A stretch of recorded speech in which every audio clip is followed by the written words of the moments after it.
Welcome to the second hour of Mind Shifters Radio. Today is Wednesday, March 17th, 2021, and our call-in number is 563-999-3581, and press 1, and that puts you into queue to talk to us. We'd love to hear your comments and questions because that makes this your show. And I'm going to go ahead and turn on 541 while we're waiting on Michael to get in. Who do I have? 541, you're on the air.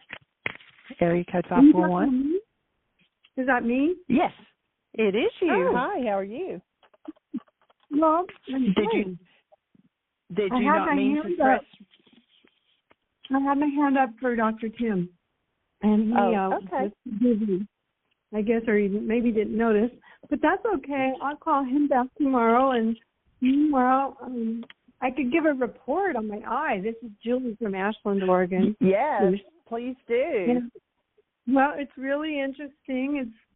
It was a really interesting operation, and it didn't hurt, and it was simple, and for me it was. And I can see better.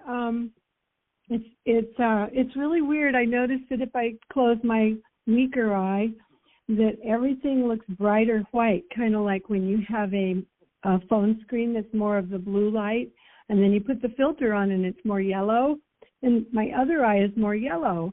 So I asked the doctor, is that a sign that my eye is adapting to aging and the yellow is helping me see better? And he said, yeah, kind of, but then ultimately they even can get darker and darker and darker, so then that impairs your vision.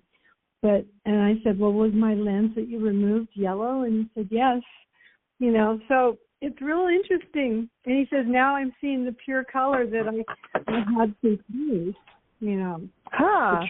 Well, that's interesting color to know. Yeah, I don't know. Anyway, I survived, and everything's good. And I'm thinking of listening to some guidance inside me. Well, I'm hearing guidance inside me that's moving me towards possibly running for a local office, like maybe on the school board. Good for you. I know I'm not sure if it's time. Maybe I need to explore it first, but the deadline's tomorrow, so I don't know. But I might, because I just need my message out in the pamphlet, and then whether I win or not is another story. Exactly. Yeah, I this was years and years and years ago. I ran for a city alderman to be on the city council, and lost by like 800 votes or something, but it was definitely an experience to get out and meet people and introduce myself, and so it's a big opportunity to meet other people. Just be safe getting out there now. We didn't have COVID back then. Well, I don't have any fear. Yeah. Well, good for you. Well, I'm glad that it went so well for you. Yeah, everything's good. If you have other people, I really haven't got much to say, but thank you for all the support for seeing. Yeah. Awesome. All right, hon. Take care. Thank you. Well, welcome, Michael. We do have a couple hands up. And I'm not sure if you're on yet. You're on the I'm board, here, but I'm not hearing you. Okay, awesome. I am here, loud and clear. So, great. If we got hands up, let's go for it. We didn't get to the book yesterday, and it'll be okay if we don't get to it again today because there's so much conversation. Let's go for it. Awesome. Okay, the first one's area code 314. You're on the air. Who do we have? Hello, Jeannie and Michael. It's Doug. Welcome, Doug. Glad to hear your voice. Yeah, good to hear you both as well.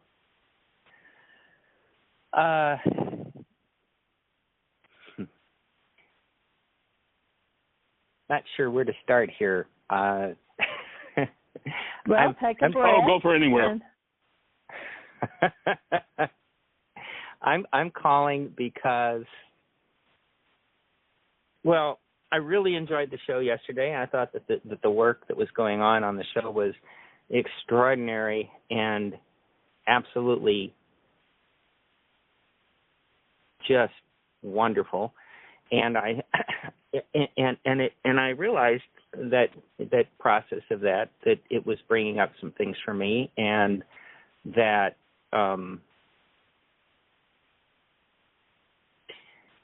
well, are you breathing, Doug? Yeah, well, intermittently. Since then, and since a brief conversation with you yesterday, I have been going further into what it means to me, and so initially, I thought that perhaps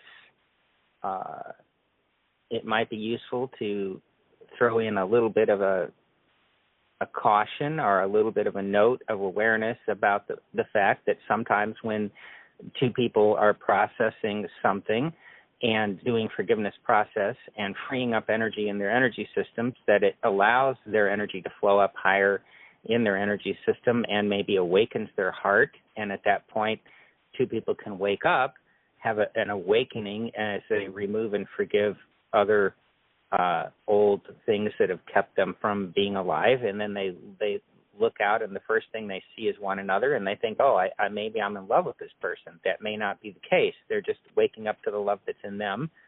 And it seemed like the discussion we were having yesterday that might be something worth noting, as one of the individuals was a married person, and I don't know the status of the other, but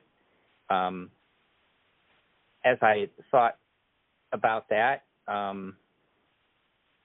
I don't know how relevant that is to the equation at all, but as I've thought about this more and more, I've realized that really this is, of course, as always, more about myself, and I actually have a similar, I could go on and on. I can talk forever, so I don't want to do that too much here, but the short side of it is that I've been having a lot of challenges in my relationship and feeling like a lot of the needs that I have wanted to have met we're having difficulty meeting one another's needs, and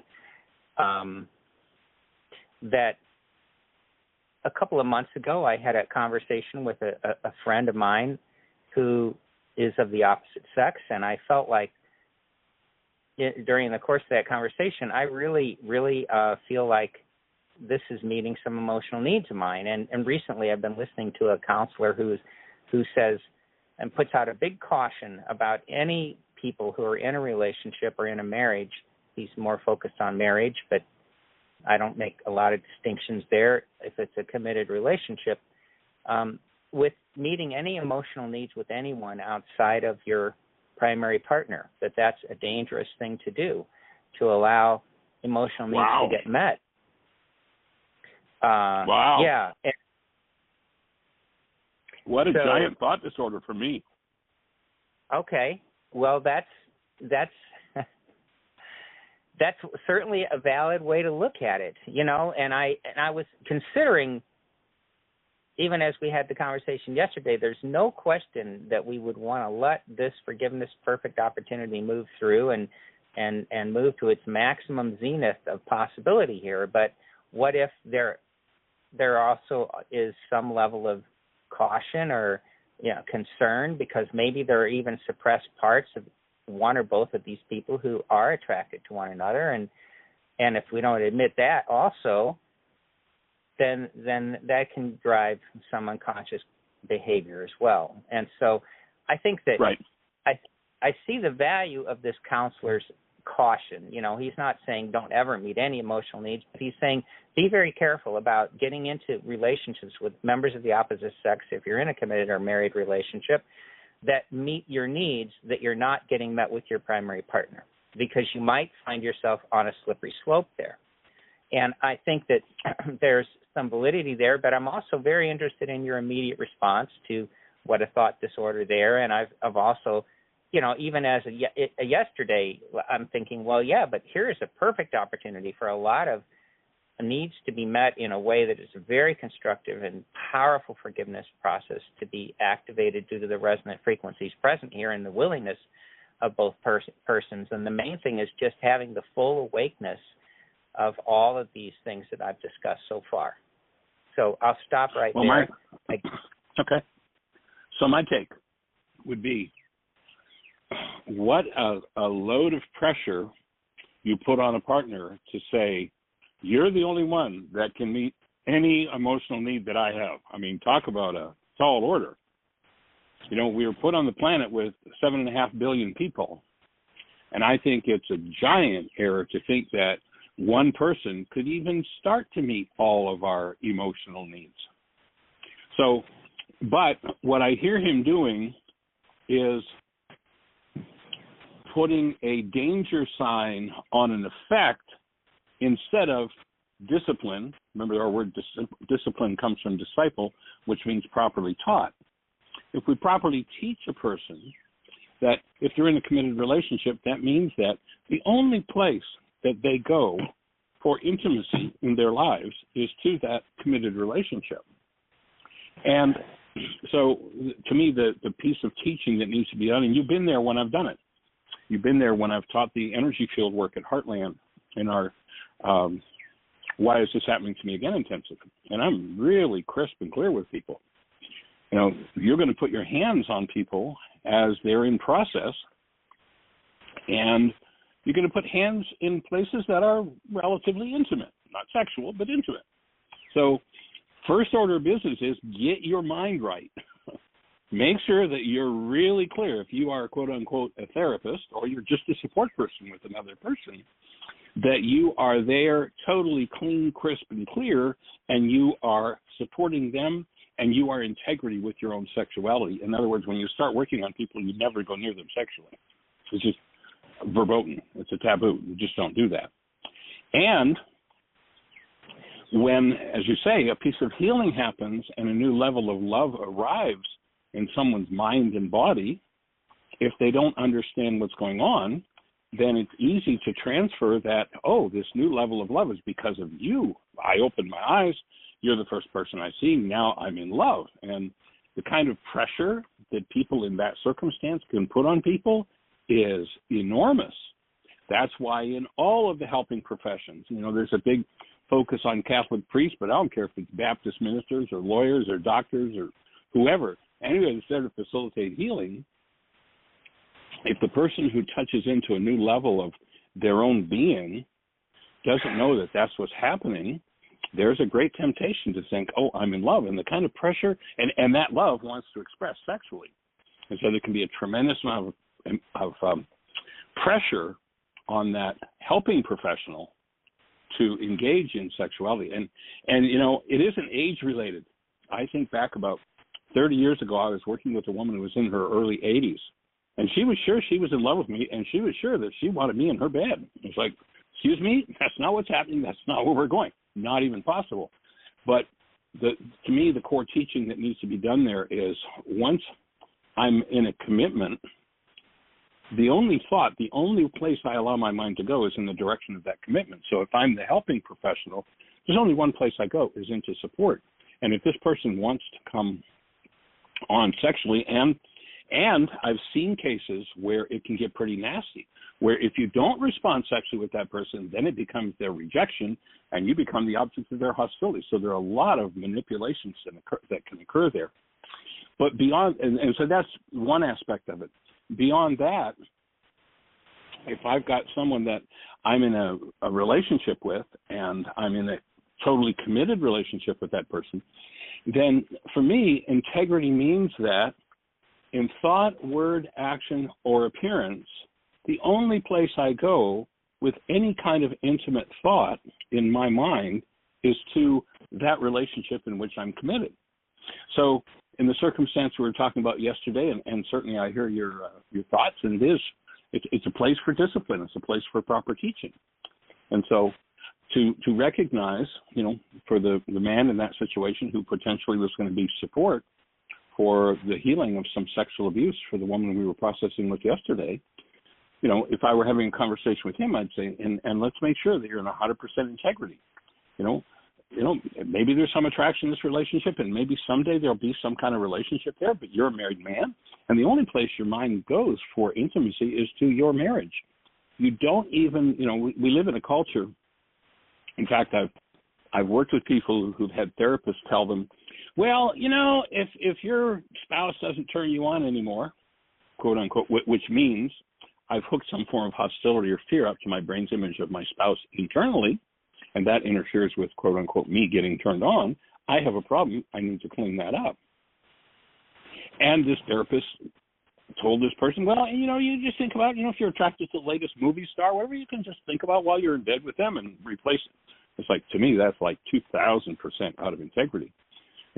Not only with what one does with one's genitals is a marriage commitment important, what one does with one's mind is where the first violation takes place. There will never be a genital violation outside of a marriage, in regard to a marriage, without the mind going there first. So to me, the first order of business would be to get clear with what we're doing with our minds. And, I was brought up, this is my confession, I was brought up in a culture that said, anything you can get, you go for it. That was just kind of like, well, that's what real men do. And as I started doing this work, I realized how crazy that was, how out of integrity it is with our own energy fields and the energy fields of others. And so for me, I developed a tool that you maybe heard me talk about before, and that is, if my mind wants to wander because the brain cells I have, what I was programmed with as a male in this culture is, well, it's okay. You can look, but you better not touch. My offering is, no, you can't even look. You just don't, you avert your eyes. You don't even go there. Thank you very much. I'm not interested in what you may have to offer as a sexual object. Thank you very much. I'm already in a committed, total 100% relationship. So if that triggers something in brain cells that has me going in that direction, for me, what I did, and I don't have to do that anymore, there was a time when I did, is then I'll take that energy and turn it back to the intimacy and the appreciation I have for my relationship, which gives me a chance to clean up another part of my mind. So that would kind of be my take on it all. And, if you remember in the responsibility communication tool, we have the healing process and we have the problem-solving process. What I hear the therapist saying of, that's dangerous, I don't think it's dangerous at all. I think there's a potential danger in it that we can warn people about, but to categorically say, that's dangerous, it's like, stop. There's an area there that might require some healing, and what I hear him doing, if your understanding is correct and my understanding of your understanding is correct, what I hear him doing is wanting to do some problem solving rather than addressing the real issue. And to me, we always want to go back to cause and deal with the real issue. Clean up the mind, clean up the mind, clean up the mind, then clean up the mind. Does that fit? Does that make sense? It fits, and I have myself assessed that his work is based on problem solving, and it seems to be very successful for a lot of people. But he focuses on problem solving in my mind. I do not hear discussions about healing in his conversations. I hear extremely skilled work in problem solving that brings people back to one another and seems to be effective in many cases. And I think that, so, there's just various levels that we approach something from, and each one has its limitations often. And I feel like that's everything you said is very sound and supportive, and it's easy when one is in a distressful situation like myself to start reaching for things and thinking, well, maybe that's the way for me to solve my problem. It's like to just focus on the problem solving aspect of it at that level. And I feel like there is room in what you said, and that was my concern, the valid part of my concern. I mean, there's really two issues here. It's like what, if anything, needed to be added to the conversation yesterday, and how does this and what does it evoke in me that's about my issues. And so what I would say about the conversation yesterday is just being that we know nothing about the man or where he's coming from in truth, that it might be appropriate to offer up a cautionary bit of energy about some of the things you just spoke about, so that the woman involved knows all of that and in some way can test those and make sure there's a solid footing there for her before going into a more deep, intimate healing process with someone. So I will take this conversation further, because my own process has gone farther in that I've looked at and been really examining how, for me, there has been, through the course of my life, a driving force of interest to have a deep, intimate, spiritual, physical, mental, emotional relationship with women my entire life. That has been... Was that... Question. Was that plural or singular? It is... It has been singular in any given time frame, but there has been a plurality of connections in my life in the quest for creating this, quote, image in my mind of an ideal relationship that is intimate in those four dimensions, and finding great satisfaction in that for periods of time with more than one woman, and then finding myself, the place that I'm at right now is that I don't want to take a geographical cure. You know, there's been a pattern in my life of having a satisfactory relationship and then finding it to become less satisfactory for one reason or another, and then deciding, I offer? I need Can I to offer take a thought in that? Yeah, certainly. So my offering is, the relationship has not become less satisfying. My offering would be, or at least I'll call it an educated guess, would be that through the vitality and intimacy in that relationship, you've reached a new level of opportunity to heal, and that it's probably brought something up for you that you'd rather take a geographic cure from. I don't want to go with this. Don't make me look at this. But, you know, in the Healing Through Relationships workshop, you've been there when I've said, you know, I used to teach healing your relationships because I used to think there was such a thing as a diseased relationship.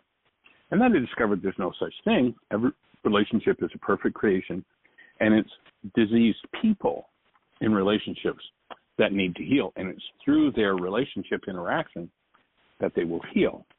And one of the main messages of the non-being mind is, don't make me look at that in my life. You better shut up. You better be quiet. You better go away, because if you make me look here, I'm going to have to deal with this, and I don't want to deal with this.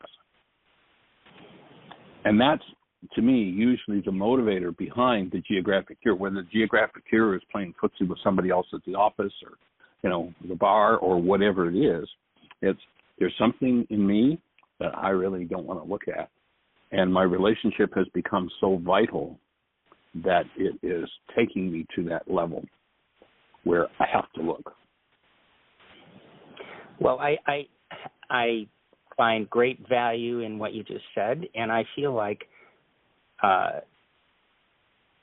one of the things that my mind wants to do is tell me that things that it wants to say, often that can be valid, and maybe it was always valid in my case, and I'm not going to try and make a statement on whether or not it was at this point, but I'm going to say that sometimes maybe it isn't entirely valid, or the other person's response has something to do with what's happening. And I don't have the answer to that question entirely in my particular case. I've got one.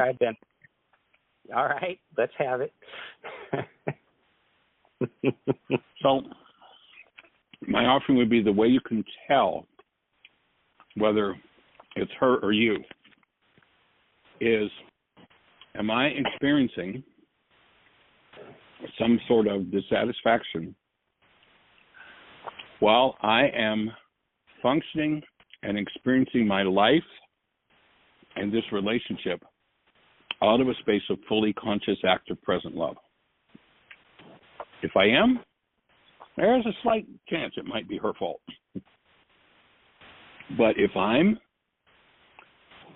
feeling, experiencing, my perceptual constructs around the relationship are coming from some form of hostility, fear, or dissatisfaction, it's all about me. It's my work to do.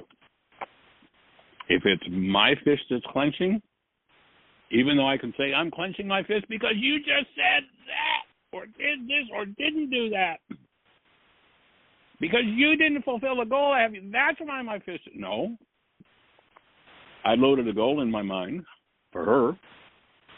She didn't fulfill that goal for me. And me loading that goal in my mind is showing me some part of my mind based in hostility or fear, and that's my forgiveness work. So if you are full blast, conscious, active, present love, physiologically feeling it in your structure, and you can say, something off about this relationship, maybe it's time to take the geographic cure. But until you get to that, it's your work. And when you get to that, that whole other question is going to dissolve. That would be my offering. One of the Michael, that's valuable. Everything, of course, always in our conversations are extremely valuable, and I'm without question going to be listening to this and working with it for some time. But one of the things where I was going before I dive into evaluating my response to what you just said, I want to say that one of the things that has come to my awareness is that the desire itself for comprehensive intimacy, mental, spiritual, and physical and emotional, that I've had driving my life, the very fact that I use the word driving my life suggests to me that there's a non-being component to that it's being driven out of non-being content. And that's the greater awakening for me. Pardon me? Catch. Yes. And so that is what I really need to look at, because I feel like the very fact that that's so important to me, it's such a rewarding thing, such an important thing, such a overriding goal that it would demand sacrificing all kinds of things in my life, and maybe relationships in the past with women and whatever. It's like that's the thing that my mind is trying to hide from me. It's like I need to understand what that's about, and I feel like my offering. Yeah. When you say that's what I need to understand, remember in the codependence work, the number one pseudo solution of the non-being mind is if I could just figure this out. Figure it out. Yeah, figure it out. And my offering is you're never going to figure it out, but you can forgive it. Which is perfectly fine. That's the goal. And I do wonder if there's a difference between understand and figure out. Sometimes I think that sometimes there might be, but I don't. We could hammer that out. I don't know if that's the point right now either. But I feel like healing it, to recognize that it's there, that there's something in me that is creating a driven mind, is the best way I can say it, towards having that in my life, to feel whole, satisfied, happy, rewarded, and like I'm on purpose, is something I really need to look at carefully. I offer up that I feel like there. You know when you're going to have that? When I'm going to have that? That whole thing that you just described? Yeah. You know when you're going to have that? When I'm active present love, or what? I don't know. Go ahead. When you show up as that. When I show up as that. Okay. Yeah. Well,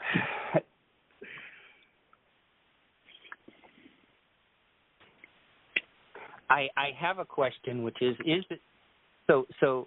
Well, what I'm asking my own mind, I think that, first of all, I think that I have discovered that there is a non-being component to my being that's driving me in that direction that I need to heal and forgive. And then secondary to that, I ask myself, is there any validity to the story that I've told myself, which is that is truly part of my purpose, that having that kind of relationship is a fulfilling part of my purpose, and therefore there's a valid aspect to that drive as well.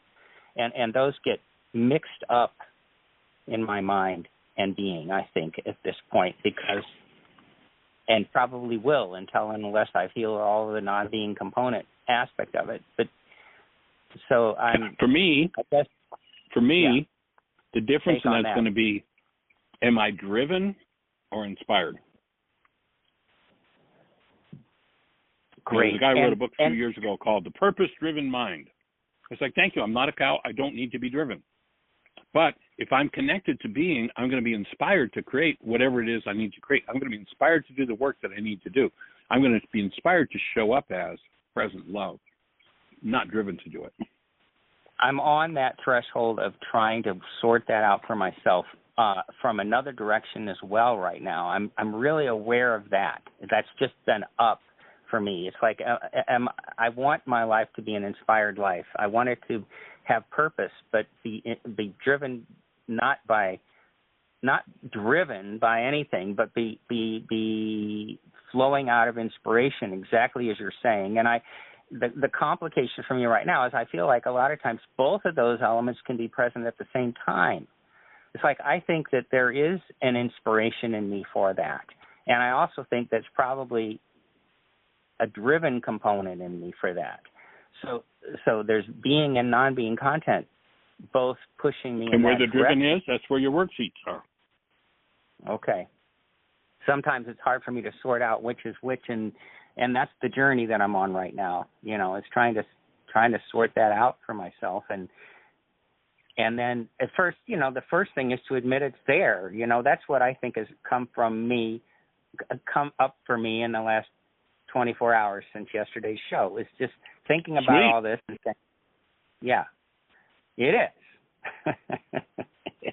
It is. Absolutely. So I'm gonna. I mean, there's a whole lot of work here already for me, and I don't need to dominate the show, but I could keep going easily if you don't have, if you want. Well, we're on the topic, and our commitment is to who's on the show with us. So you're here right now. Let's go for it. All right. So concerning my relationship now, what I feel greatly distressed. All right. I have a lot of non-being pain up, a lot of distress and concern up, because I feel like for the last 3 to 5 years, there's been a great deal of dissatisfaction, and I've chosen to stay believing that there is value in this relationship, and that my healing and the highest amount of growth I can get is going to be obtained by not going back to my old patterns and by staying. And yet there has been a tremendous opportunity cost to the degree that we are not meeting one another's needs. Both of us have suffered tremendously. We're in a very difficult place because of what I would say, in my opinion, has been that non-being content in both of us has been getting in the way of our ability to meet one another's needs and to enjoy one another and be the presence of love as and for one another in this relationship. And I feel like, of course, I can see her part of it, but not my own so well, which is always the pattern. And for me, what I'm saying in the earlier part of this conversation is part of what I'm seeing about my part in the pattern. And then there's the form that it has taken is that she is choosing. Well, it's complicated, and I don't know that we have time for all that. I guess the thing is, when it just feels like to me so many things are not one thing. You know, it's like the fact of the matter is there's been tremendous loss and suffering for both of us while we are attempting to stay together, while we are so unable to meet one another's needs in so many ways. And so there's been a lot of suffering and a lot of opportunity costs, because life is short, and perhaps we could be finding that or aspects of that with someone else, both of us. And the challenge is. So here's we're moving into the arena of, my offering would be to work on doing a lot of figuring it out.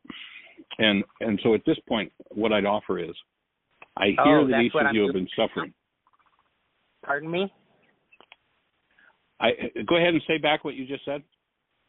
Yeah, I need you to do that as well. But what I said was, so you're saying that my mind right now is moving into the area of trying to figure it out. Is that what you're saying? Yeah. And my offering would be, I hear that both of you have done suffering.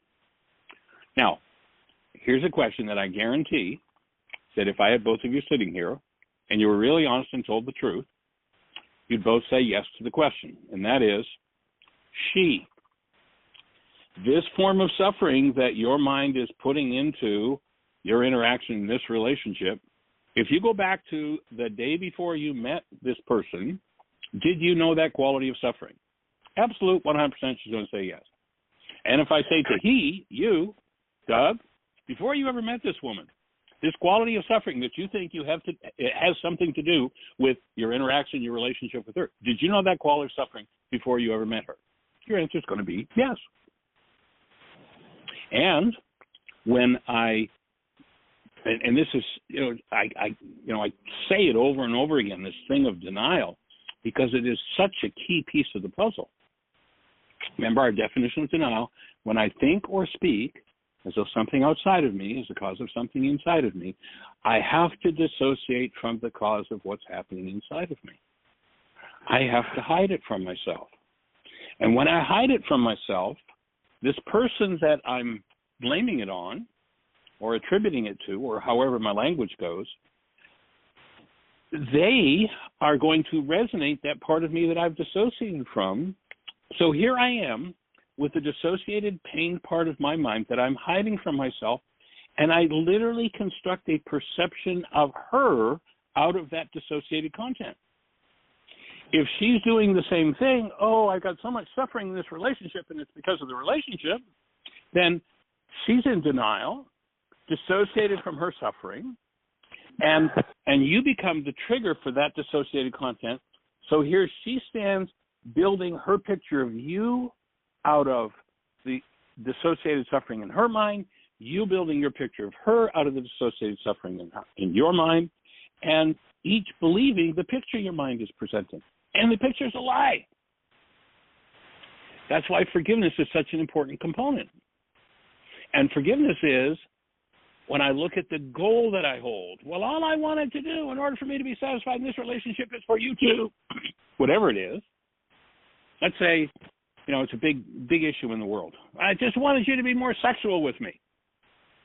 So if that were the statement, and I'm just using that as an example, not that I have any knowledge of what's going on for you guys, because I don't, but if that were it, then what you just said with that statement is, in my file on sexuality, there's a great deal of suffering. And so now I project it into my brain's image of my relationship with her, and vice versa. When I cancel the goal for that intimacy, that physical intimacy, I get to collapse my perceptual construct that contains my dissociated suffering projected into my brain's image of her. And when that collapses, it collapses in on itself, and it gives me direct access to the root of the dissociated root of my suffering. And when that comes forward in the presence of love, then that begins to dissolve. Now, one half of the work is forgiveness. The other half of the work is strengthening your connectedness to and the presence of love. Ginny was breathing me a week and a half or so ago, and I was working through an issue. And what became, it was like, here I am, through this, I'm going through this, I'm going to work through this. And it's like, what the visual that I got, the answer that I got was, from my non-being mind, every piece of work that needs to be done is knocked down, drag out, difficult, hard. And then, I was in still point. I was breathing away. Jean's doing energy field work on me. And right at that moment where I'm seeing how hard it is to work through, it was like the next breath opened a still point, and in rushed this presence of love, or probably more accurately, it probably didn't rush, and it was there the whole time. My awareness of that presence of love opened. And all of a sudden, that whole thing I was struggling through was like evaporated. And the message was, if I can bring, in the old language, God in, if I can actually put my reliance on God, not in the old religious sense, but that the presence of love is there, that working through these issues is delight, it's joy, it's easy. It's like, whew, gone. And we have to do both sides of the equation to keep a balance. You know, somebody who's going to do love, love, love, love, everything's love, everybody's love, love, love, love, love, love, but never goes in and looks at their own dissociated mind, just so heavenly is to be of no earthly use.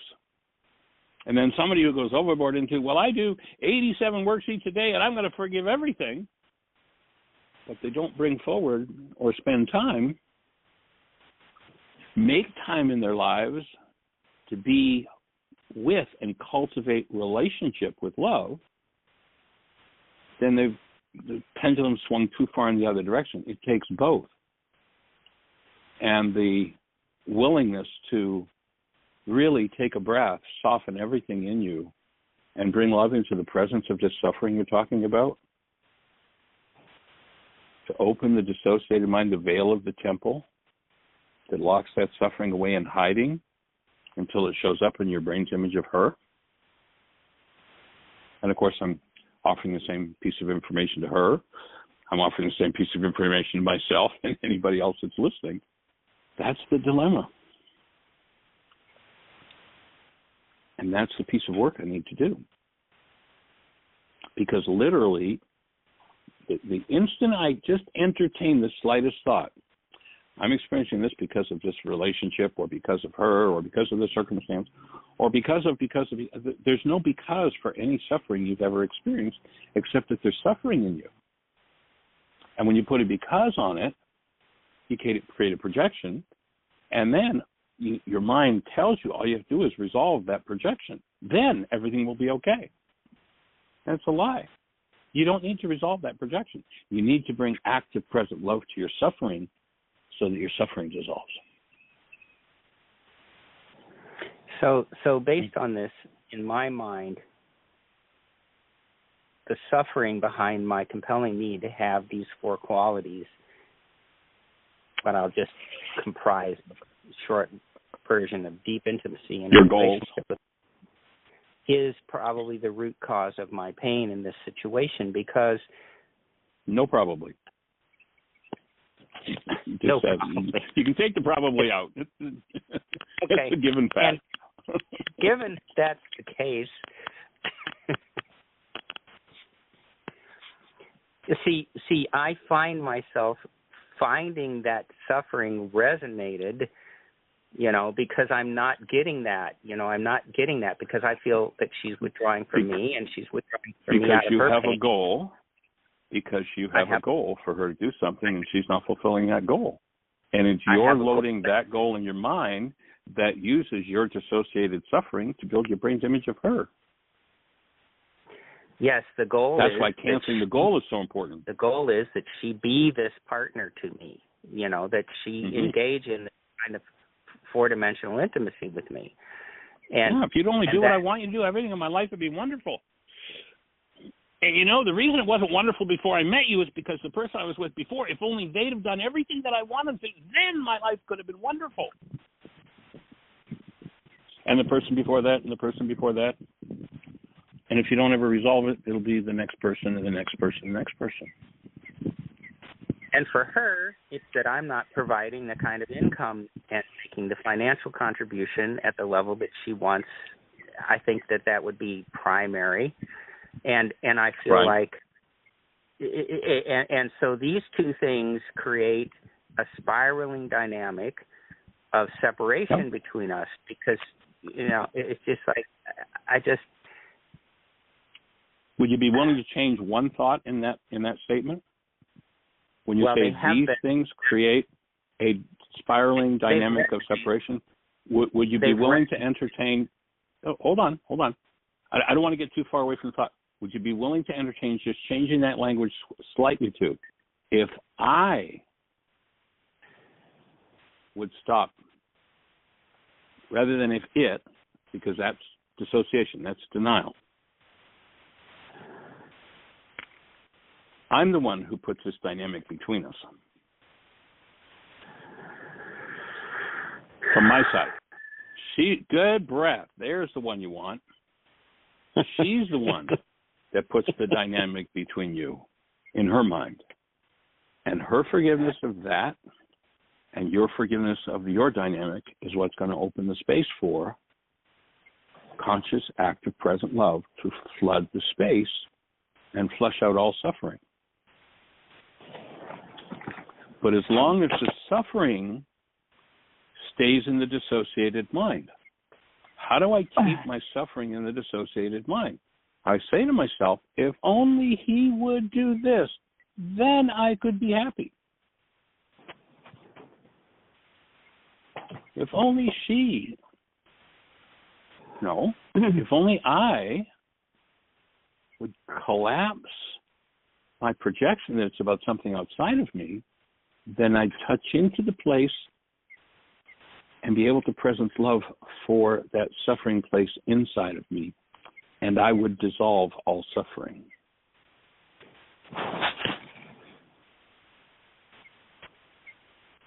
You know, it's like everybody wants a conflict-free relationship, but they haul this bag into their relationship of the unresolved conflict from my relationship as a kid, my power person dynamic with my mother, my power person dynamic with my father, my power person with my big brother who was a big bully, my power person dynamic with my little sister who always got all the attention, my power person dynamic with that first girl I went to, school with and fell in love with, and she spurned me, and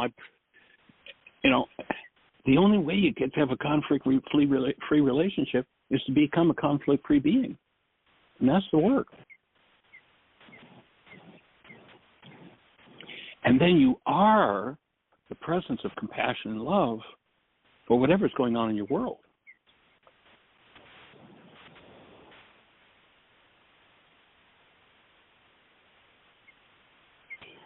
Yeah, and I think in that state of mind, one would accurately be able to answer the question of I keep moving forward, but I do want to emphasize, I'm going to come back to this also over and over, and there's immense value in what you just said, huge value for me, and it's the pivotal point. It's like manna from heaven. All right, this is the truth, and I feel like if one does what you just said, then then anything and everything that really does need to be resolved, like if in fact the geographical differences in where our homes are, or what, other circumstances of our incompatibility, or if we're not really right for one another fully, or if we can't really fly to where we need to go together, then that will become clear, and we will be able to lovingly and in clarity know that. Or if, in fact, we can and are able to achieve that together, what we want to do, then we'll be able to do it. Would that be a reasonable statement? My offering would be that the ego's offering you a lot of wiggle room. Okay. So I don't want any. For me, the first order of business would be, is rather than, you see, now, okay, we'll move that all the way, then we'll figure it out, then we'll know. Like, my offering will be no. My offering here is, I'm going to show up in this conversation, in this relationship, as conscious, active, present love. And when she, you, whichever one we're talking to, gives me the look, and it brings up something less than that presence of conscious, active, present love, I'm going to forgive. I'm going to remove that which is less than conscious, active, present love in me.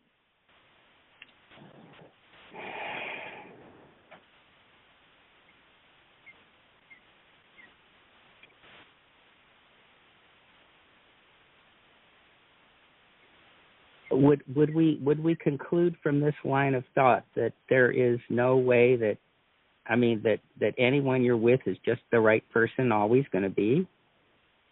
I hear what you're saying about wiggle room. I don't want that. I want to. But I'm. It's like is there a place in life where, given all the considerations, you're just better off doing some other path? Or is it always stay? My takeaway is that that's a standard that each person has to measure for themselves. I can't answer that for anybody.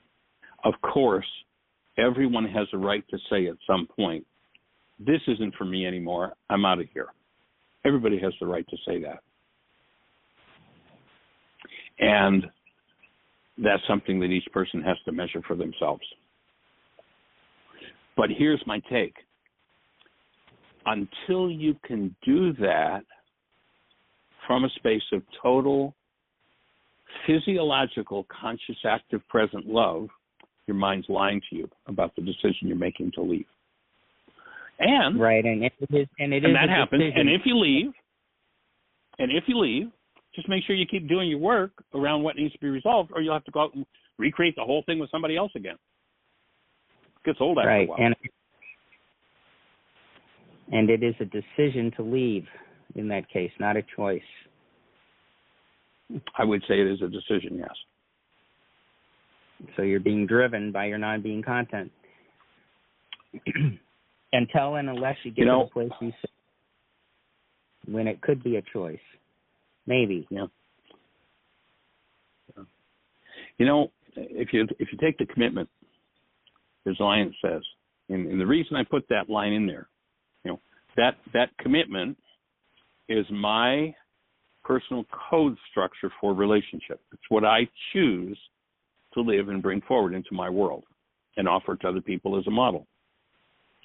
The line, I'm here for you and with you, keeping communication open and keeping love conscious, active, and present, came from, for me, my game, my dynamic was, well, if you're going to do what I want you to do, I'm out of here. I'm leaving. And I realized that in order to create a real relationship, leaving had to be off the table. So I took it off the table. And I found that to be only 100% beneficial to me.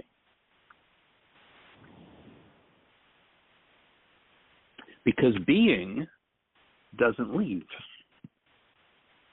Because in being, the truth is, there's only one of us. So for me, I took that off the table. That's what that line went into the commitment for, because my pattern was to just leave. And I realized that was getting me nowhere fast, at least nowhere in terms of creating a real relationship. And when you realize that the work to be done is, if you're the early adopter, I don't know, maybe you've got people in your family system, mom, dad, grandma, grandpa on either side, great-grandpa, great-grandma, who were really into the real work and were doing their work and real honest to God forgiveness. Maybe they were there. I personally haven't met anybody that's got that in their ancestry yet. Right. I personally have observed, I actually remember one minister that I knew. It's like, both my parents were in the ministry and their parents were on one side at least, their parents were in the ministry, And so, we've been doing this work of Jesus for a long time. It's like, yeah, okay. So why do you suppose you're in such rage with your spouse right now? And they were in a ministry that was all talk, but there were no tools. There was no how-to. If you're the early adopter, and I say this from experience, I'm the early adopter at my family system, and doing some of this work of the generations has been hell. But when you become the early adopter, you're saying, and I don't know if you're on the show when I shared it a couple of weeks ago, but I had a space where I was asked in Still Point if I was willing to embrace and process anything that had ever been locked in bone in my bloodline. And I said, yes, of course I am. And then I was shown what that meant. And it was so huge and so overwhelming. it was so huge when I literally saw what had gone on in my generations, what kind of suffering was there. And it was beyond the size of the universe. How am I going to do that? And I realized that there was only one way I could do that. And that was if I really, truly developed a relationship with conscious, active, present love. With the Creator. And I really, truly let that presence in. And what happens when and I'm just speaking from my own experience, this is what my experience has been, whether it's somebody else's or not. When I am able to do that, the ability of my mind to generate perceptual constructs a la my family system, to replicate those, that collapses. And now I'm in the space where I'm just processing, not the terrible thing that happened when I was 4 and my father did this, or the horrible thing that happened when I was, or the mind in that powerful presence of active love, the mind stops generating perceptual constructs, and now it's just processing directly the raw energy beneath it. And say that again, that last sentence, please, again. What happens? It stops when I really truly trust and let in the full physiological presence of love. Okay. My experience in this particular experience was, and I've been seeing more and more of it since, is that when I'm truly in that presence, my mind, just like in forgiveness, only it's like it's not just this one event. I cancel the goal for him to do this and bang, that perception collapses. But in that space, the ability of my mind to generate perceptual constructs based in generational patterns, that ability is gone. And now I'm just processing the raw disintegrative energy underneath it.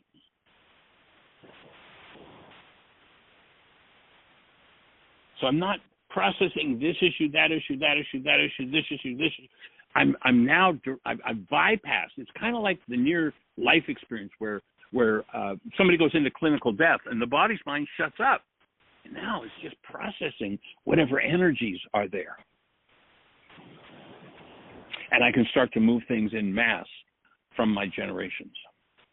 And on that note, we're down to the last few seconds, so this conversation probably needs to continue tomorrow, if that works for you, because in just a few seconds, Phone's going to cut us off. So I'm going to say thank you for your deep willingness and your thinking about this, Doug, and moving the conversation forward for everybody, because I'm sure this has been a valuable conversation with absolutely everybody, and including myself. Everybody, have the best year yet of your eternal life. It's an awesome gift to give the world, and blessings. Bye-bye.